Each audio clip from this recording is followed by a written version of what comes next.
Welcome back, guys, to another episode of the Passenger Seat. Woo! Alright, as you guys know, this will be the last talk of JJK until probably next year, which is extremely disappointing.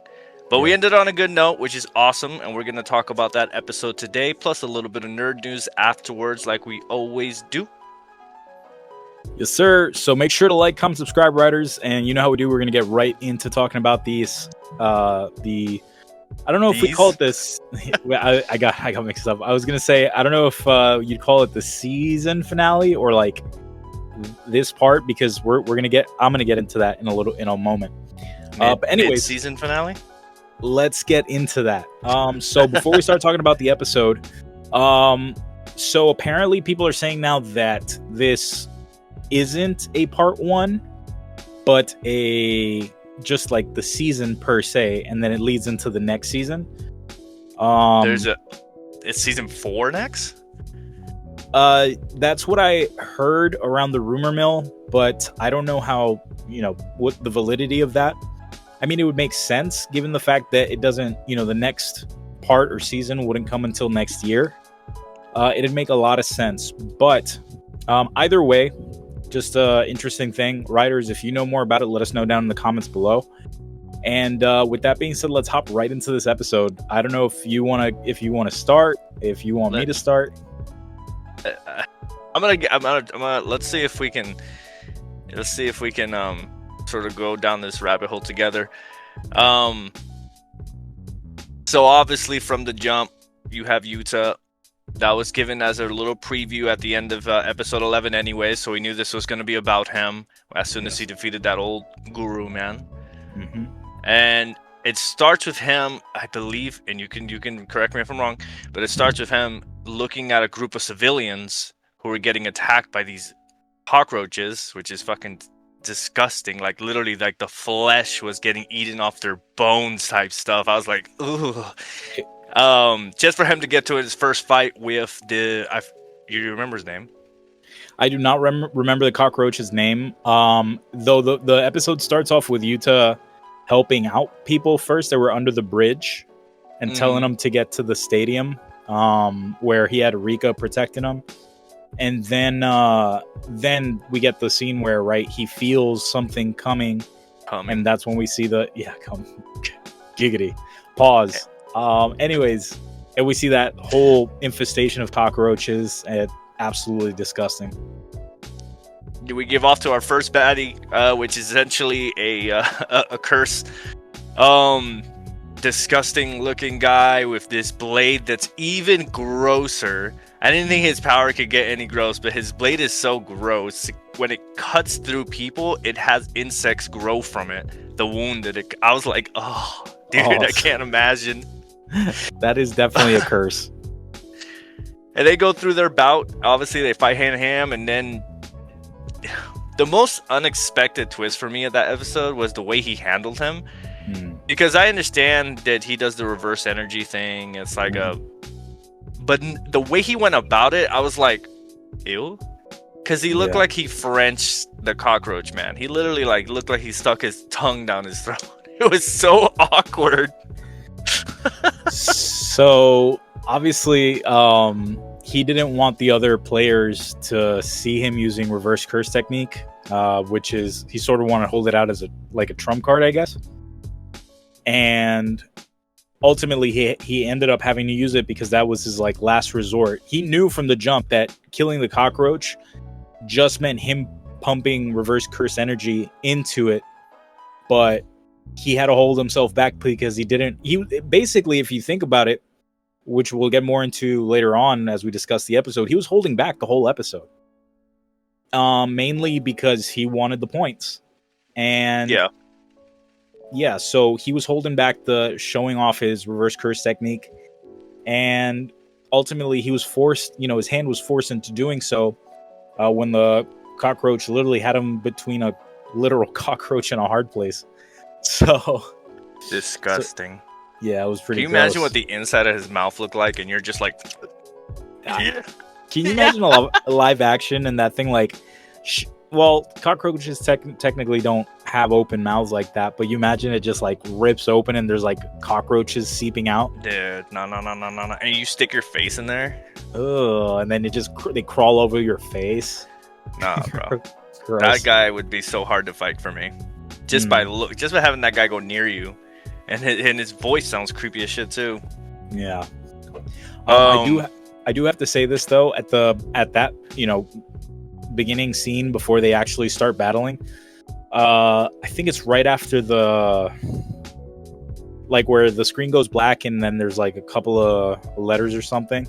I think it's the title for the episode. I don't remember, but there's this one scene that particularly caught my eye. I had to like go back and pause it, and it was a scene of like the actual scenery in the area they were in, and there was this one, and I'll put it up here. It's a scene of like a dandelion or some type of flower. But okay. Dude, if that's animation, like if that's hand drawn, that has to be the most crisp drawing I've ever seen in anime in my life. Because dude, it literally looked like a Nat Geo photo. It was so realistic. I was gobsmacked. Well, definitely really good animation throughout this entire episode. Yes. Really, honestly, beautiful animation throughout this entire episode. Mm-hmm. I mean, honestly, the artists have always overdone themselves with the way JJK is, Mappa in general. So honestly, I do believe that being 100% just a drawing. Like someone was just that skilled. That's to be insane. honest. That's insane. I wish I could see like the process for that, because I'd really like to know. But anyways, after Yuta finishes off the cockroach, then we get the next player, which is Uro, and Uro pops up behind Uro Yuta. Is broken, man. Her power, Jesus. Yeah, dude. Yeah, she's a baddie too. But she pops up behind Yuta and she's like, "Oh, so you can use reverse curse technique, huh?" Boom, and fucking blasts him away. Dude, like, obviously, if you guys seen the recap, you've seen the episode, but the fact that she can just bend like space just to like her whim, I'm like, bro, like it makes me realize, like, obviously you realize it throughout the whole episode, but it made me realize that Yuta is like powerful, dude. Yeah, like, really strong.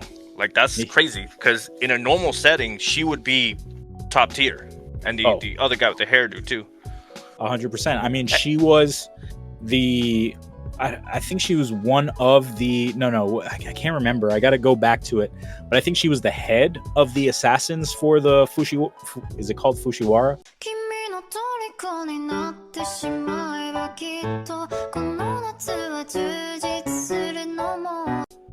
Clan.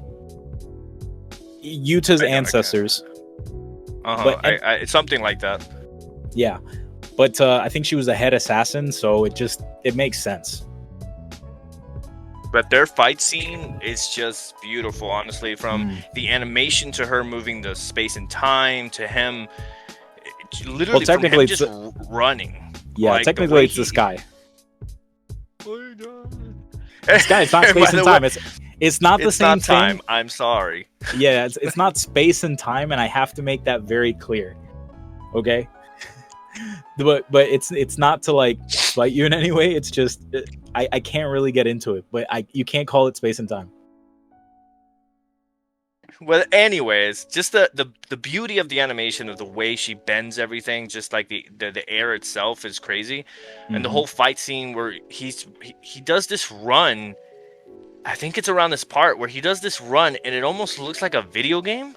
Like he's just like, and then jumping and doing like this thing, and it almost looks like you're like playing like a video game. From like, if you view it from the animation from the back, you're like in a controller, like that's what it looked like to me. Not saying that it looked bad, it just did look like kind of like a video game at that point where when he was running. But I actually thought it was cool. I actually thought it was a cool way to animate that scene because they've always been known for taking risks with their animation. So I thought that was kind of cool the way it looked like that. And then I think right after that they enter an art room. Yeah, they enter like a art gallery or museum. Beautiful, something like that. The backdrop for that scene was absolutely beautiful. And Yuta, dude, Yuta's rage baiting Uro, saying, "Yes, dude, you don't got any friends or lovers?" Yeah, I didn't think so. Lovers was a crazy fool. Oh, dude. And she's just like, what? she was internalizing it. She's like, this dude knows how to like tick me off. He knows he's pushing all the wrong buttons. So I don't know. I thought that whole fight scene between them, and then when she pushes him out of the art gallery, that his arms are flopping like Luffy is like fucking Luffy's gum. Dude, did it not remind you of that? I immediately thought, I was like, is he pulling off a Luffy right now? Until I realized that wasn't him doing that. And I was like, oh, okay. I was like, what kind of powers does he have? This man digging into other animes? Yeah. So obviously while they're fighting, they get interrupted by I don't remember his name. Actually, I'm going to look it up for the sake of, he deserves his name to be said. Anyways, Ryu interrupts Uro and Yuta's battle with his granite blast. That thing's insane. And it was a pretty interesting power for sure. It's sort of like the dude, Sparkle dude from My Hero, but like on crack. Kinda, yeah, I can see that. And obviously we get one of like you said before, the episode was beautifully animated, but we get one of the coolest scenes is him running across like the overpass or bridge while the like blasts, the granite blasts are all curving up and going from different directions, and like he's dodging all of them, and that leads into the subway tunnel. Oh yeah. Which is such a dope scene when Yuta starts deflecting all the blasts. Ryu in turn, he pause. I need to say it, but then pause. I'm just preemptively pausing. He strokes his hair. Yeah. He like grabs his hair in a weird way. It's so weird when he's like what does he say? Overheated. He overheated. Overheated, and it's like, and he's yeah. I'm like, bro, it's a little, it's a little weird. But yeah, that whole scene was dope. And then when he does the full blast to like go through the entire subway tunnel, and he's like, where did Yuta go? And then Yuta pushes a literal freaking train onto him. Nuts, dude. This is nuts. So yeah, and then we obviously go back, and it's this back and forth between Uro, Ryu, and Yuta. All three of them, yeah. And then Yuta, the GOAT, fucking pops out the ring. He's like, yeah, hey, dude. I like, mind you, it was sort of like, I wouldn't say a last resort, but he knew that he had to pull the big guns. Like at that point, he knew that these two weren't that much of a pushover. So he had to bring in the big guns at that point. Yeah. And by big guns, we obviously mean Rika. What's her name? Thank you. So yeah, so Rika, and I appreciate the fact that they gave us an explanation, because I know there's a lot of people who don't read the manga who don't understand how Rika is still there despite the ending of the movie, where she basically dissipates. So yeah, they explained in the episode. We got the explanation from Tengen, which was really nice for those people who didn't understand, like, why is Rika still there. Just a manifestation of Yuta's curse technique, so dope. And they obviously only have a connection for 5 minutes. But dude, what was super dope was when Rika like leaned forward. She's like, Yuta, which one do you want? And she like opens up. Oh yeah, it's like this armory, dude. That's armory basically. Nuts. He said, give me the Iron Man armor. Like, bro, it was so sick, dude. So obviously they get into that 3-way battle, and it was so cool to see all the different things that they were doing. that one part where Uro misdirects Rika's punch and punches Yuta. Oh yeah, and she gets pissed. She's like, I imagine in English that'll be like, "You bitch, I'm never gonna forgive you," or some shit like that. Speaking in bad words, or not bad words, but just like in foul mouthness, dude. The part where Uro calls Ryu dick cheese. Yes, that was so out of the blue. Yeah, that was like the weirdest. Like, that's like so insulting too. Right? You're the unwashed part of a male reproductive organ. Take that. But yeah, it was pretty funny. And so yeah, in the midst of that fight, obviously we get one of the biggest blue ball moments, I think, of all time. What's that? You know which one I'm talking about. The biggest blue ball moment in the entire episode is when Ryu comes back, banging on his chest. Everybody realizes what's going on. Yeah. And they all do a simultaneous domain expansion. That was crazy, actually. I was wondering who was gonna.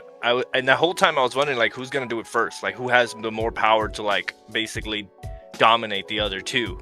But you're right. We do get blue balled. Because as we expected him to be dead, Cockroach Man appears out of nowhere to also enter in this domain fight and break it, basically. Break it. I don't think the Cockroach actually had a domain expansion. I'm not sure. But him going in there messed up the balance, I guess. Yeah. And then Tengen gave us that fucking scientific word that nobody knows what it means. Which basically meant like he made another one of himself, and I'm like, that okay, I guess plot armor for the cockroach. Cockroaches are hard to kill. I get that, but the craziest thing is they that happens. He breaks up the domain expansion, and then fucking everyone's weak because obviously after you conjure up a domain expansion, your curse technique is like weaker. And then we get a couple of things where the cockroach cuts off Uro's arm. Rika eats it, which at first was like, what the fuck? I forgot about that, actually. Yeah, where the little things come out and then the arm just goes flying and she's like, oh. I was like, what the fuck? Dude, and I was there just like, what the fuck? What? Mind you, I've been spoiled, but there's a lot of details like in between that I don't know. And it's funny that these two, like, the cockroach came just to break up the domain expansion, and then he just gets one shot by Yuta again. He's like, okay, get the fuck out of here. I can show now that I have reverse curse technique. Bye. And one of the honestly, like not that the wind girl's not impressive, but I just I love when it gets to the end, and hey, I think this is where the connection got, like, they're getting close to the connection getting severed. And the girl's down, and I just love that the two guys are like, we're both low energy, hands. I was like, okay, let's do it. Yeah, dude. And obviously it's funny because the cockroach and Uro gets one tapped. The cockroach by Yuta, Uro by Ryu. And then she got a whole arm cut off. But yeah, I guess. But I imagine that sorcerers of her level, they can deal with it.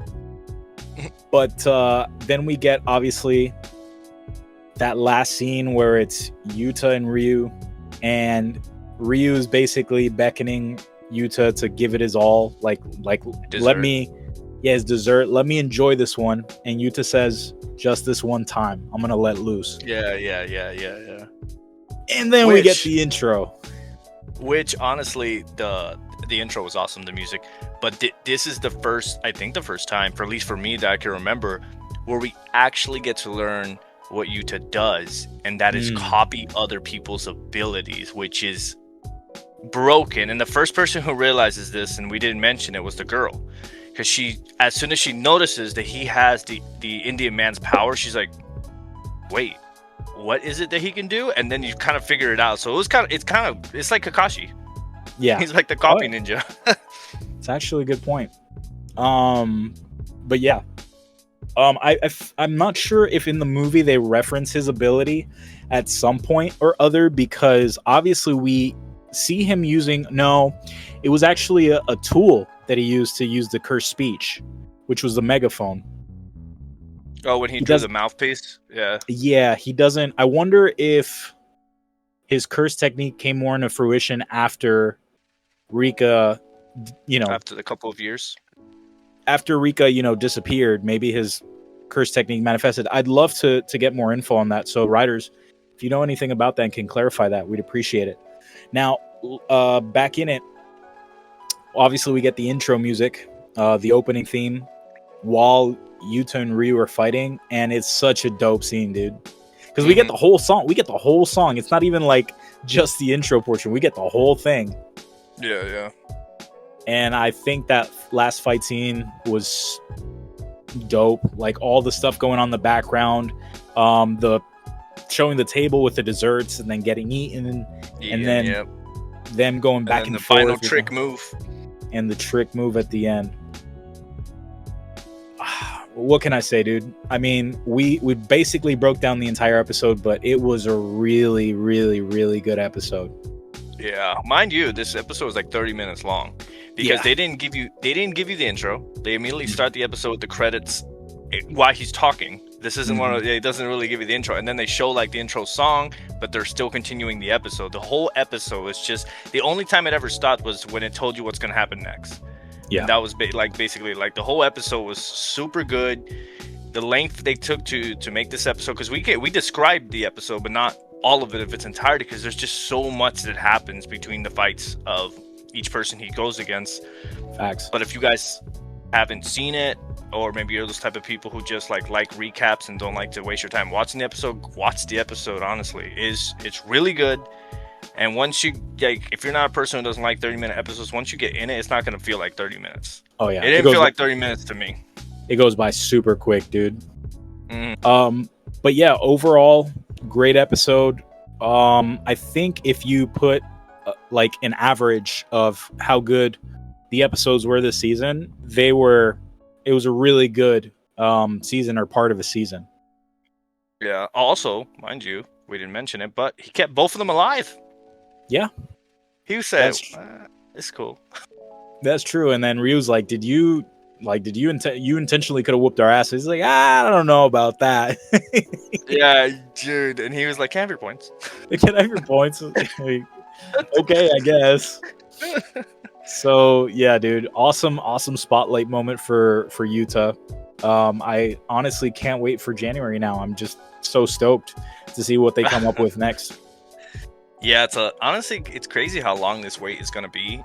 I'm honestly kind of thinking to myself, like, how they this is it. Like, you can't satisfy the JJK fans until next year, and it's like either they're gonna probably release a movie in between. We don't know, but it might be interesting. I will say, and this is just my opinion. Obviously, everyone probably thinks this differently, but even though this episode was amazing, I still gotta say, man, I love that Maki episode. I think that might have been my favorite episode this season. Wow. That's fair.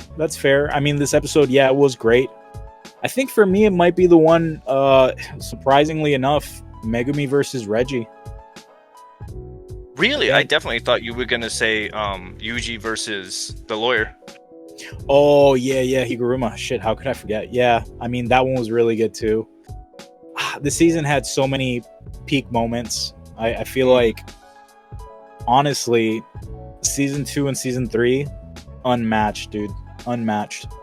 Yeah, they're really good, honestly. I love the directive of season 3, because I feel like a lot of episodes, they took risk in what they decided to animate and what they decided to do with stuff, more than they did in season 2. I appreciate that, because they might fall flat, but if you don't take risk, you'll never know. 100%. So, I agree. I mean, just look at the controversy that the third season has had, which is nuts.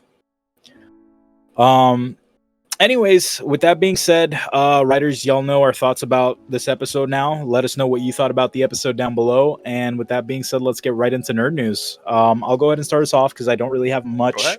Even though I think we may have one shared nerd news, I only really have one nerd news, and it's that one. So I'll just I'm gonna take advantage and just get that out there. No, technically I have two. The first one is the one that doesn't have to do with TCG, and it's the Harry Potter and the Philosopher's Stone trailer, the series. Mixed bag for sure. Yeah, especially throughout the internet. It's pretty polarizing. It's one of those things where we're just gonna have to see, do I appreciate the fact that we're basically doing the first movie over again in the form of a series? Not really. I'm not really stoked about that at all. Will I watch it when it comes out? Yeah, sure, I guess. I love the world of Harry Potter, so I'm just gonna go in with a low bar and see if it at least entertains me for a little bit. I was talking to a friend at work who we kind of came to the same agreement where it's like, you're redoing this because you want the money. Let's be honest, that's the way companies work. But for me, it's like, you could have gotten the money and did something different, Like, we had all 3 Lord of the Rings movies, the Hobbit movies, and then they still went to Amazon Prime and gave us a series that was based on the backstory. Yeah. They didn't go ahead and try to repeat the movie into the series. This would have been a perfect opportunity for you to create a series based on Harry's parents' past. Let them go through their 8 years of Hogwarts and see what they went through and see all the stuff they had to do. Right. Like, I feel like Harry Potter is an open world with so much lore. Like, you could have grabbed a different country and do their wizarding stuff and see how it's like there. Yeah. But you just decided to do like the same thing, and I feel like that was the failed opportunity. Like, you should have tried to make different stories if you still wanted to make money and make it interesting without people having to react their fond memories of the old movies. Yeah, I agree with you 100%. Seeing it from that perspective, you have a really big point. So, yeah, I guess we'll see. Rolling on to my next piece of nerd news and my last piece of nerd news for tonight, because we really dedicated this episode to talk about JJK. It was 30 minutes long. It's the next set for Magic the Gathering. We had it's huge news, by the way. We had some leaks, which I guess got confirmed, and we've gotten spoilers too for some of the cards of the new set, Strixhaven, the new Strixhaven set. And dude, what a crazy leak! And I think this was because they were coming out in some type of booster pack for the TMNT set. I don't remember how it came about, but dude, this leak was huge. So we got leaked this one card before all the spoilers, and it was a card called Emeritus of Ideation. Emeritus of Ideation. Okay. For those of you who know Magic, it's a blue card, a permanent. It's a creature, 5/5. With Flying Ward 2, CMC is 2 blue pips and 3 colorless. Anyways, I'm getting too technical. The main thing about the card is that if, for those of you who know Magic, it's not a historic card, it's called something else. I forget. But those cards that are half creature, half like instant or sorcery. Okay. They have a specific name, adventure spells, I think they're called. But this one is basically reversed, right? Instead of the instant sorcery side being on the left, it's on the right. And this card comes out, and we're like, okay, this creature, 5/5 flying, sure, whatever. It has this keyword called prepared that we don't know what the fuck it means. And then on the right-hand side in that small box, it goes, for 1 blue, Ancestral Recall. And Carlos, I know that's not making any sense to you, but for those of you who haven't heard about it or who live under a rock when it comes to MTG, Ancestral Recall is one of the Power 9. One of the cards that Wizards say will never be reprinted. And it's a very... think about it, because I know you played a little bit of Magic. It's a card that for 1 blue mana, you get to draw 3. Target player draws 3 cards. That's huge in Magic. Yeah. Huge. And it was huge when people saw it, because it's like, what the actual fuck? What does this mean? Why is there Power 9 reference in this card? What is it? And essentially, we learned later with the spoilers that prepared is a mechanic that the creature comes in with, or a card comes in with, and typically it comes in prepared. And while it's prepared, you can cast the spell that's attached to it, basically, in this case, Ancestral Recall for this dude. And then they become unprepared, and then there's ways to get them prepared again. So you can cast Ancestral Recall various times in Standard. That's insane. And not only that, we've seen a couple of other cards with a couple other a couple other prepared cards, which I'm not sure if they revealed any of the other Power 9. Now, let me see. No, I don't think they have. Ancestral Recall is the only one. But that's huge, because what if they all of a sudden drop a creature or a card that does Black Lotus? You know what I mean? That's crazy. Or any of the other Power 9. It's huge. It's just huge. So anyway, that was huge news for Magic. I rambled on too long. I'm so sorry. Carlos, you have the floor, my guy. Oh, I guess we'll go ahead and start with our shared news, which I'm trying to see if we both have the same mindset here. What was going to be our shared news? Was it the Harry Potter trailer? Yeah. Oh, I thought our shared news was going to be the fact that they've revealed that in Super Mario Galaxy movie, we're going to have Star Fox. Yeah, I saw about that. I can't believe I didn't put that in my nerd news. Yeah, voiced by Glenn Powell. Some might recognize him from different movies, like the movie that came out, Running Man, or Twisters, the second movie. Very interesting news. Obviously, it's funny how like the internet's so. The internet reminds you how old you are. Yeah. Because people in the comment section were literally like, "Who's that?" And I was like, "Nuts." Yo, I was like, "Oh my god, how old am I?" Right. Hey, so it's that character. It's that character from Smash. That guy. That guy from Smash. What? But honestly, really cool news. Obviously, you and me and other nerds kind of have the same mindset where it's like, are we getting to Smash Bros? Or yeah. Looks like it's coming. It looks like it's coming. But and Nintendo has expressed interest in dividing this world, making it into an MCU, if you may, which basically would make a Kirby movie, Star Fox, Link, all these type of things, where you can go ahead then again at the end add them all together.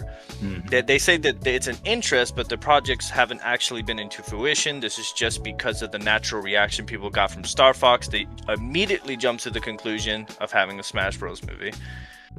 So we don't know what the future may lie. I'm assuming Mario Galaxy is going to do super well. The first movie did well. I can't wait to see the second one. And hey, if you are in space, why not put Kirby?